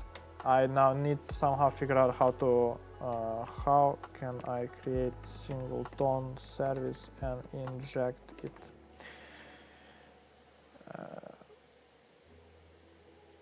Yeah, let's say like this. You're just passing it inside. Great. This is beautiful. So what do we need to have? Actually, we should have sequence number provider, or can we name it somehow? Maybe. So what functionality do we need? First, we need basically 3 parts to generate our ID. So ID will contain timestamp, milliseconds. Yes, plus machine ID plus sequence number. So first we should generate timestamp, which is going to be date now, but not a simple date now, because what we want to have number of milliseconds since, and this is the good thing, because default Unix datetime it is started, timestamp it started from 1970. Which increases the number of milliseconds you have starting from, like, you have 40 years of redundant stuff, right? So instead of since 1970, you might have starting from 2025, and you will decrease your timestamp number so much, and it means that your service will be able to run longer, because we have, I think, maybe 41 bit reserved for timestamp millisecond part of the ID. So that's why. So for that I need, this is basically stateless service. I don't know, maybe we can do it. Yeah, and for sequence number generator I need singleton service that will keep track of the sequence number per millisecond. This is for the cases when we got requests for the same machine for the same millisecond, like 100 requests. In this case, we should increase the sequence number 100 times to not have the same ID. That's why. Exactly. So for this one, what actually this guy...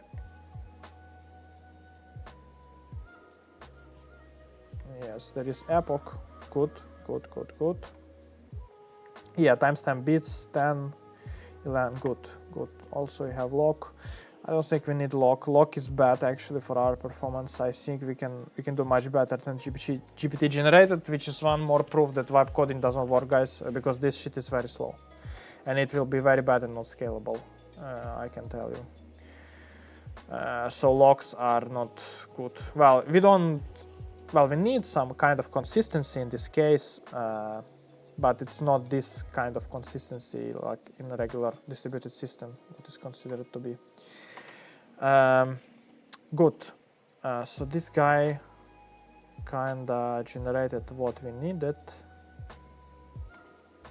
Yeah, let me do like old way.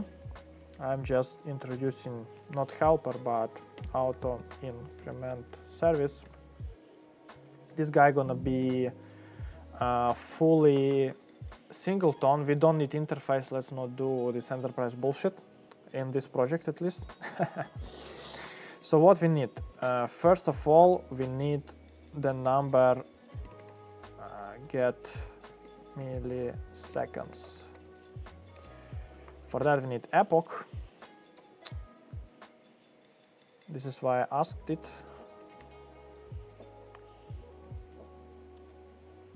Yes, exactly. So this way our service will live much longer. And now how we gonna use it? Yes. Basically we can copy paste.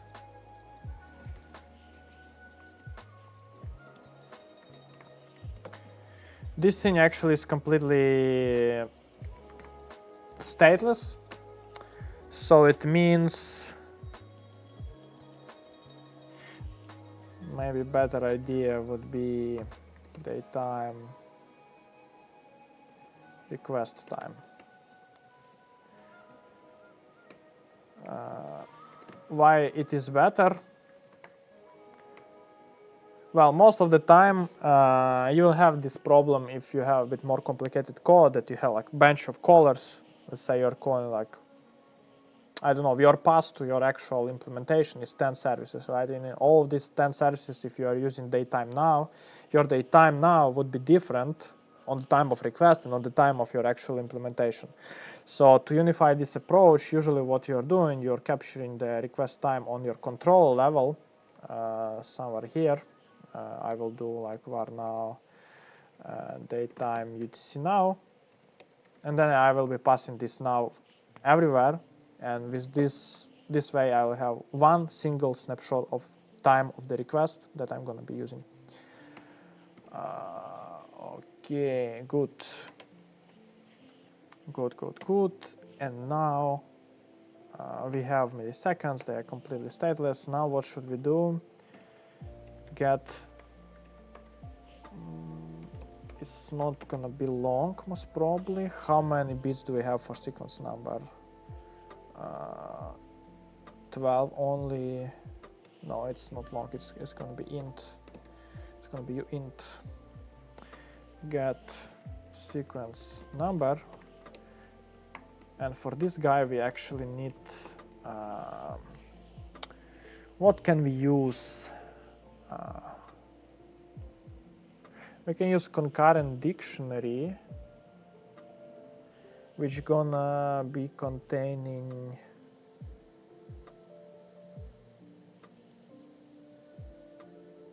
so what we want, I'm just thinking about how it can be, you know, durable enough.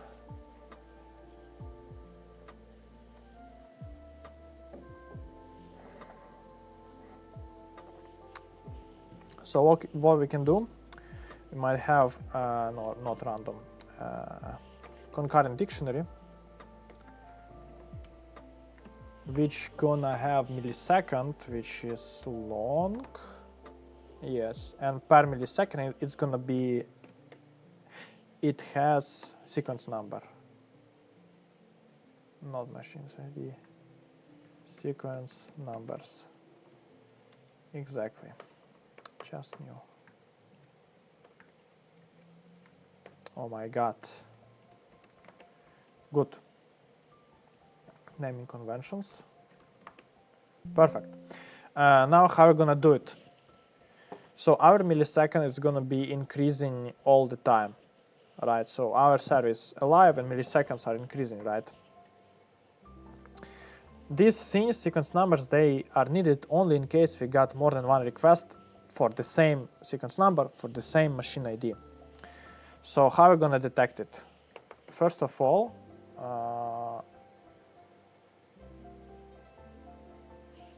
I don't think this is the good environment machine name. No, this is not how we do it. No, we don't need machine ID here at all. So this guy should have long milliseconds, and first of all we're trying to get the millisecond and the sequence number for millisecond. So if or even sequence numbers, what does it have? Let's key try add.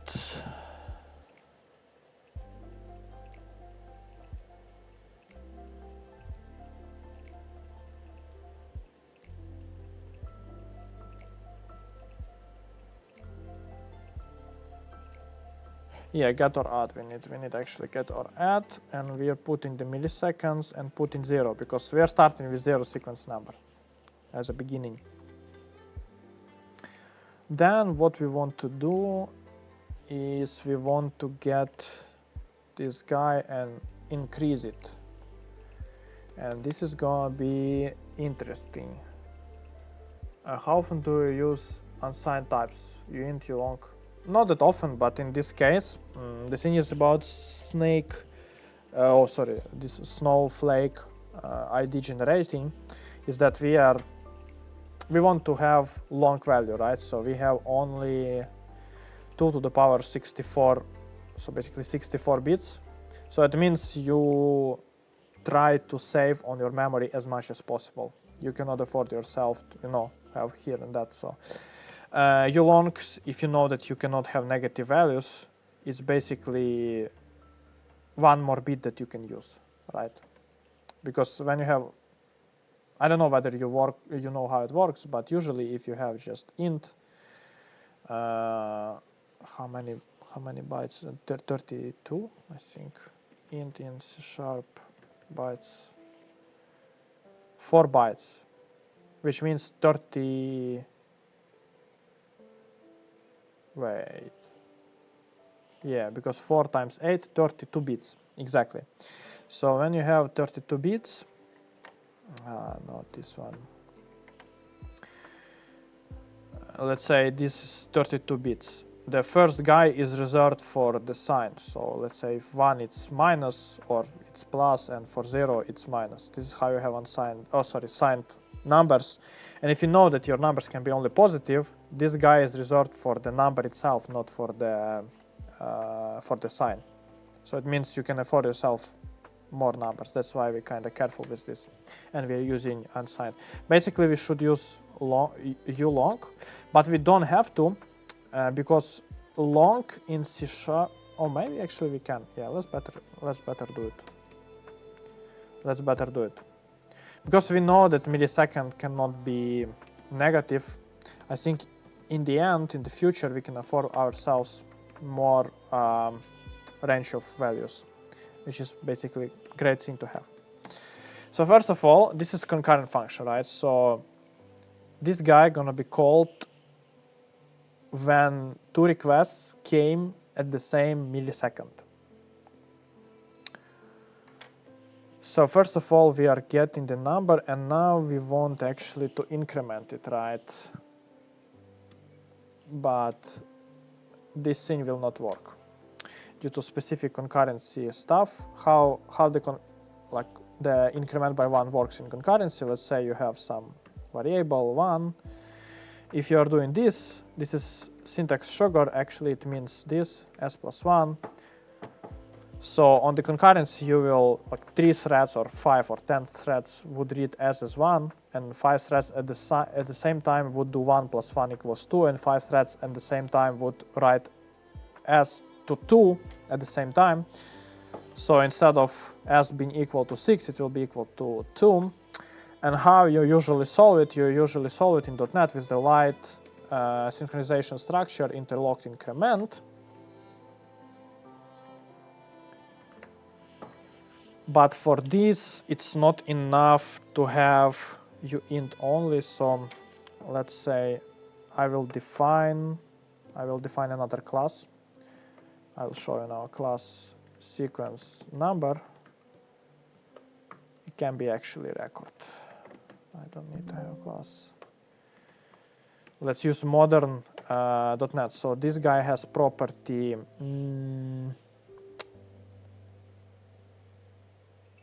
it has property sequence number, which is uint or not even property. Why do we need property? It's gonna have private uint sequence number or number. No, it should not be property. Why? I will show you later. It is not property. Because interlocked cannot be used as the properties, as properties are syntax sugar that are actually that is actually generating one private field and two accessor methods, which is get or set. It cannot be used with interlocked. So we're gonna use fields. I'm gonna use fields. So by default it's 0. Now we're gonna introduce function increment, which we're gonna name increment safe because it will be thread safe. Interlocked, yeah, and we're calling interlocked, which is incrementing the number in the thread safe manner. How? Like, why the problem with concurrent reading the same value, increasing it only by 1? How it is solved? It is solved by special CPU instruction that interlocked increment is sending to your processor. So processor is doing it atomically. So it means you will not lose your increment. They will not be incremented.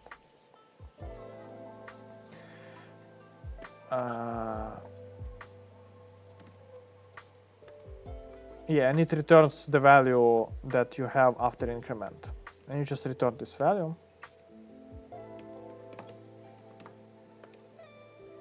Exactly.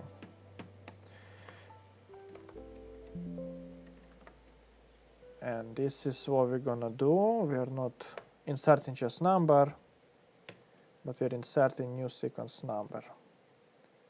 Record, which is reference type, by the way. And this guy also has sequence number.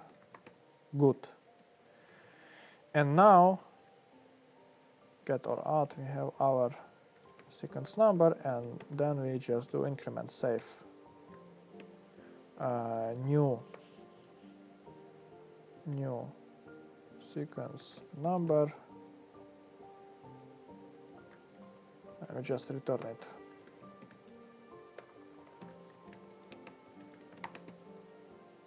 Good. Okay, this way we should have two parts.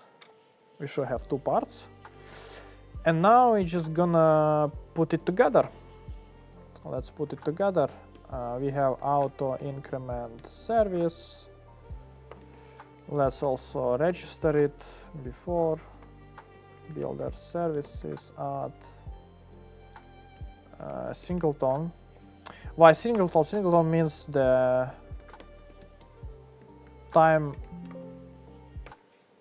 lifetime of the service, so it means the service will be alive until the app is actually down. So until the app is shut down or they are crashed, it is crashed. Which means between different requests we will have our dictionary preserved, so it will not be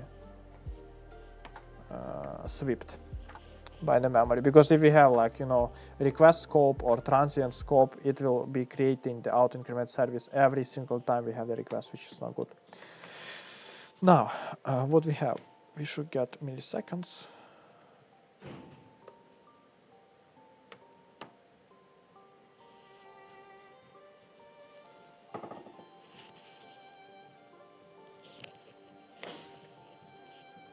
Добрый вечер. So we should have milliseconds at the moment.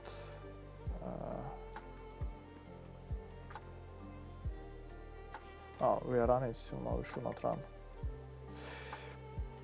Yes. So for that we are using service. I'm sorry, why do you... Yeah, this guy, it's static. But still, even if it's static, why it cannot...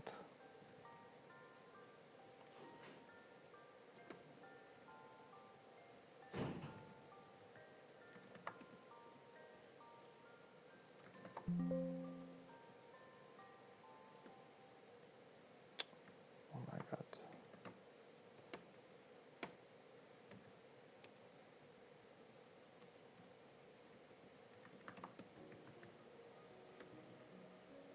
Why you can't see this guy? Even if it's static, you should be able, no? Yeah, we are putting now. What's the problem with you?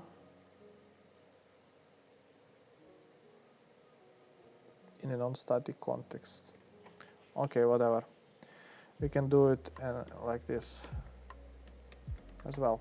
It's not a problem. Now that we have milliseconds, we're generating our sequence number, which is by default, if it's first request for the same millisecond, it will be 0. And then, yeah, machine ID. We should get machine ID, which is gonna go from I configuration. Yes, and we're gonna put it in our app settings JSON. Machine ID. By the way, this should be unique per server, per your node. But this is a like kind of partially DevOps responsibility to do it in the proper way, right? And we have machine ID, which is configuration, get value, integer, machine ID, exactly. Now we are putting our identifier together. So first of all, we are pushing, I think this is why I asked GPT, because I don't really remember the bit manipulation strategy.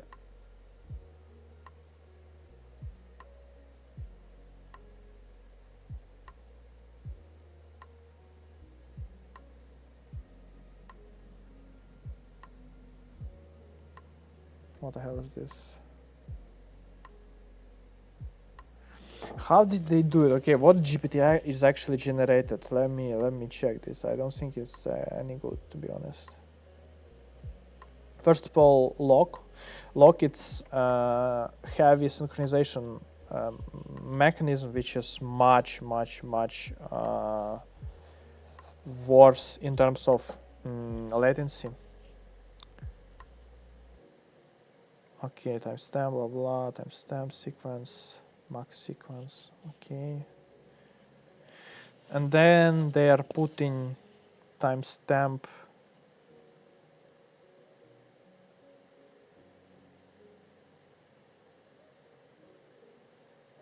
Node bits plus sequence bits.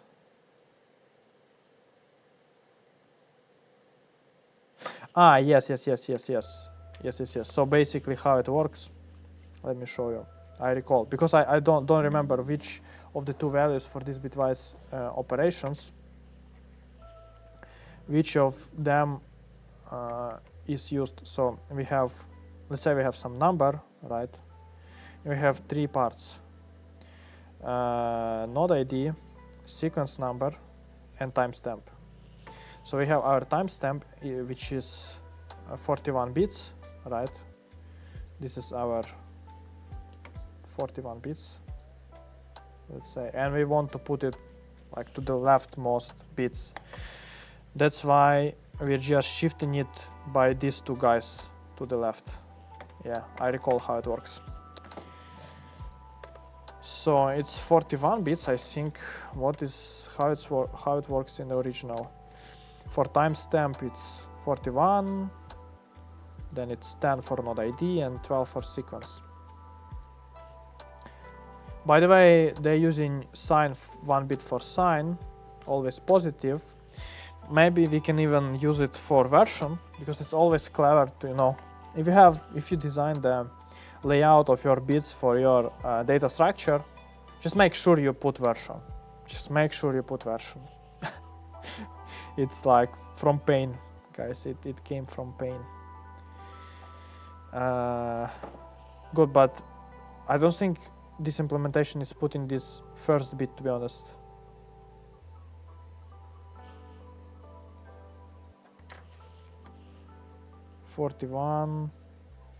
plus 10 plus 12. Okay, they are putting it. Okay, they are putting it. Okay, good. Let me do like that, and yeah, we are shifting this guy to 41. Then for machine ID, we don't need to have this long.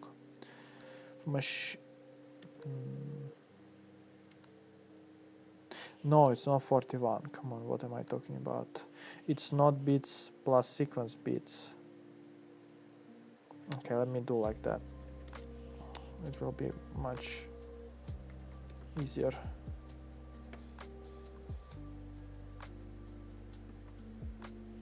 Const.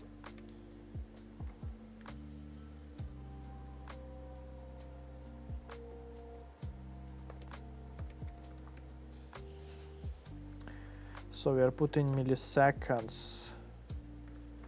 Let me do even better. So milliseconds shift exactly, and then machine ID sequence bit exactly. This is how they do it, right? Yes. Now we are shifting by milliseconds shift, and machine ID we are shifting by sequence bits. And sequence bits we are only adding to the end. Why it doesn't work?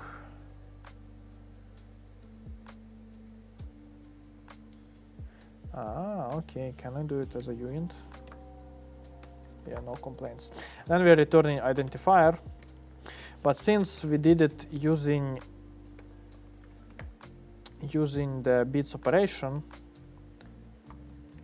it will not help that much. Machine ID shift. Good. Oh, you don't. Do you see actually the code? I'm not sure you do. Well, yes, you don't see it. So let me put it like this. Yeah, I think now it should be better.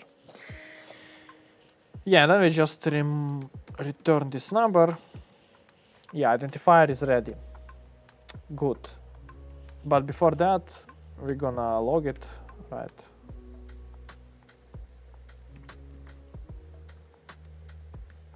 Where is my logger? iLogger. I don't even know how to put logger to this setup without controller. Let me ask it. Can I inject the logger? How can I?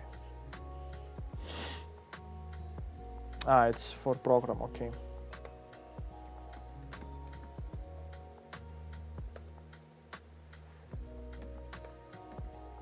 Good. And let me log these guys.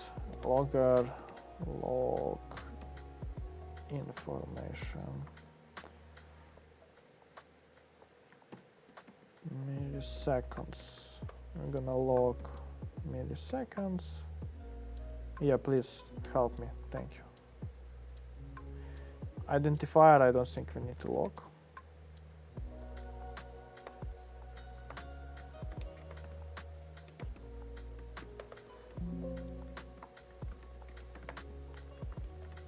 Good.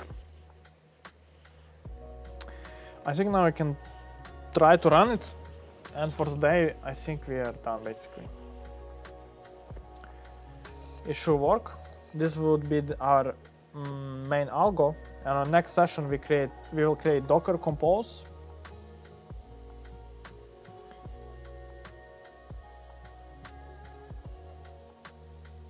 Okay, good. I have time.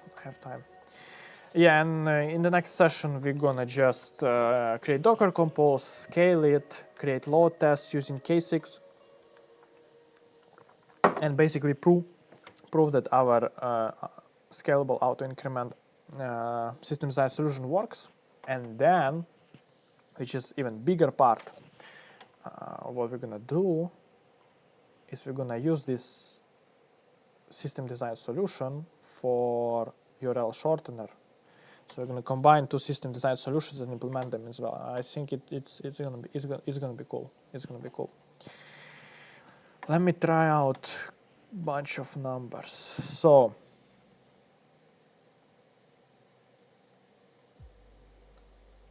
yeah, I see it is increasing. We cannot hit the same millisecond, of course. We will hit it only during the load test, and that's how we can check. But basically, I think, oh yeah. So how it works, as we can see, machine ID is always the same, and sequence number is always 1. Why? Because we never hit the same sequence number at the same time, right? But we clearly see that our time step value is increasing all the time. So it's monotonically increasing, and it's great. It's great. I will try maybe to hit one same millisecond, but I don't think I will be successful. No, I'm not. Maybe we can check it. You know how? You know how we can check it? Instead of milliseconds, maybe we can try to use seconds, just for the sake of total seconds. No. We're not doing anything like that. Will it work?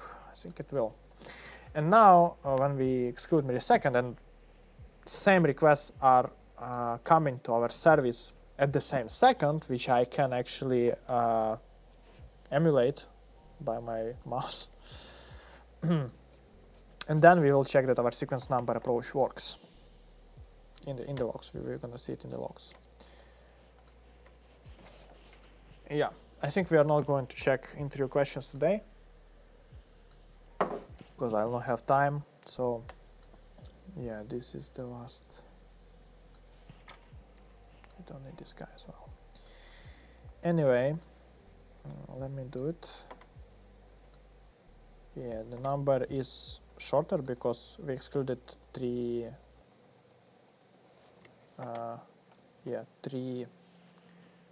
signs instead of milliseconds. We're using seconds, and this is how it works exactly, guys. So look at this. So first we have 87th second, machine sequence number is 1. 88th sequence number is 1. 90th sequence number is 1, and same second new request sequence number is 2, 3, 4, 5, and it's monotonically increasing for the same second. Next time, the new second, it's monotonically increasing again for the same second. So this way, when we have same second, our sequence number and atomic increment of this sequence number ensures that we're still gonna get the auto-incrementing monotonically increasing sequence. And it will be unique for sure if it's monotonically increasing. It's by definition, it's unique. So that's how it's gonna work. I think for now we are done. I'm gonna commit this a bit later. So far, anybody, do you have any questions, or we are finishing? I'm not sure. I think we should finish at that time. So yeah, today was a bit hard day from LeetCode perspective as a binary tree, a bit tricky questions. We did system design, monotonic ID generator. We implemented it. I'll reward in recording. Good, sure, go for it. Thank you. Also, please don't forget to subscribe on my social media. I'm doing on TikToks, Instagram, and what is the most important part is don't forget to subscribe my Telegram. Leaving it here. Because on Telegram we are doing polling. I'm noticing you about the stream, when stream is coming, what's going on in Microsoft Live, complaining also. So leaving it just for you. And I think, yeah, for now we should be done. Thank you for being with me. Not a very comfortable place. I don't have my keyboard, so yeah, it a bit sucks. Yeah, and see you next week, guys. See you then. Bye bye.